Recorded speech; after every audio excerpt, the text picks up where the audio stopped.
বন্ধুরা, আপনারা কি জানেন ভগবান জগন্নাথ দেবকে 56 ভোগ দেওয়ার সাথে সাথে নিমের পাঁচন কেন দেওয়া হয়?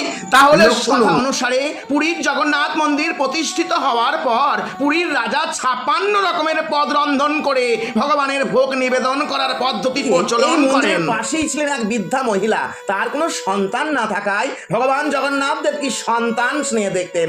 একদিন বৃদ্ধা মহিলা ভগবানের 56 ভোগ দর্শন করে তিনি মনে মনে ভাবলেন যে আমার পুত্রের এত রকমের পদ গ্রহণ করার ফলে পুত্রের পেটে ব্যথা হতে পারে। তাই তিনি পরদিন তার পুত্র সুলভ ভগবান জগন্নাথ দেবের জন্য নিমের পাঁচন তৈরি করে নিয়ে যান। কিন্তু মন্দিরের দ্বাররক্ষীরা তার হাতে নিমের পাঁচন দেখে তাকে মন্দিরে প্রবেশ করতে বাধা দিলেন। এই সমস্ত খাবার গ্রহণ করার ফলে ভগবান জগন্নাথ দেবের পেটে ব্যথায় কষ্ট পাবেন বলে সারা রাত্রি বৃদ্ধার চোখে ঘুম এলো না। তিনি কষ্টে তার চোখ থেকে অশ্রু ঝরতে লাগলো।